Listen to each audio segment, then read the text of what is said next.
Assalamualaikum warahmatullahi wabarakatuh. Salam Om Swastiastu, Namo Buddhaya, salam kebajikan, salam sejahtera bagi kita semua. Yang terhormat Bapak Didin Widyartono SS SPD MPD selaku dosen pengampu mata kuliah Bahasa Indonesia dan juga teman-teman sekalian yang berbahagia. Pastinya kita sudah tidak asing lagi dengan dua kata ini, yaitu donor darah. Donor darah sering dikenal dengan kegiatan yang berbau sosial. Menjadi makhluk sosial, manusia akan senantiasa membutuhkan bantuan orang lain. Ada sejumlah metode yang bisa dijalankan untuk membantu sesama, seperti mendonor darah. Saya, Alifina Iza Ramadhani, dengan NIM P17620233061 akan membahas mengenai donor darah dengan judul Rendahnya Pengetahuan dan Minat Masyarakat Terhadap Donor Darah. Kali ini saya akan membahas beberapa topik, yaitu definisi, masalah, faktor, dan upaya. Yang pertama yaitu topik definisi.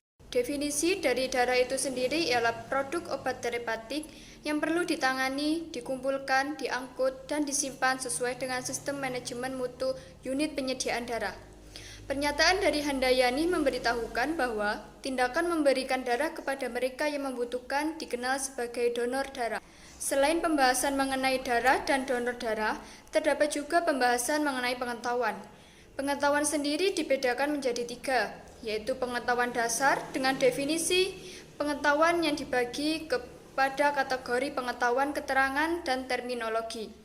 Yang kedua yaitu pengetahuan konsep dasar, yang termasuk klasifikasi dan kategori, tolak ukur dan prosedur, tren atau urutan, dan konvensi. Yang ketiga yaitu pengetahuan terkait sesuatu yang umum dan pengetahuan abstraksi, yaitu pengetahuan yang tersusun atas prinsip-prinsip serta pengetahuan awam dan pengetahuan teoretis dan struktural. Topik yang kedua yaitu masalah. Dengan donor darah bisa menolong sesama yang membutuhkan darah. Tetapi saat ini minat untuk mendonor darah sangat rendah. Hal tersebut yang mengakibatkan ketersediaan darah menjadi terbatas. Terbatasnya ketersediaan darah juga menaikkan angka kematian di negara berkembang maupun negara maju. Lalu, faktor apa saja yang menyebabkan minat donor darah rendah? Ada berbagai faktor yang menyebabkan minat donor darah rendah, di antaranya yaitu kurangnya pengetahuan mengenai donor darah, rendahnya kesadaran masyarakat untuk mendonor, munculnya persepsi negatif dalam diri masyarakat, dan juga minimnya motivasi yang diberikan.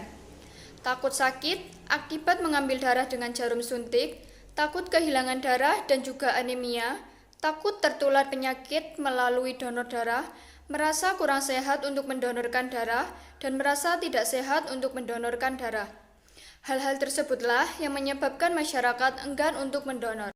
Topik pembahasan yang terakhir yaitu mengenai upaya-upaya yang bisa dilakukan untuk mengatasi rendahnya minat donor darah, seperti memberikan penyuluhan kepada masyarakat, memberikan motivasi-motivasi ke masyarakat, meyakinkan kepada masyarakat bahwa donor darah memiliki banyak manfaat. Setelah upaya-upaya dilakukan, sekarang dari diri masyarakat yang harus dipersiapkan untuk donor darah. Ada beberapa syarat-syarat yang wajib diperhatikan jika ingin donor darah. Seperti kriteria donor darah yang meliputi berat badan minimum 45 kg, suhu tubuh berkisar antara 36 hingga 37 derajat Celcius, tekanan darah sistol 110 hingga 160 mmHg dan diastol 70 hingga 100 mmHg dan kadar hemoglobin minimum 12,5 pada pria dan wanita.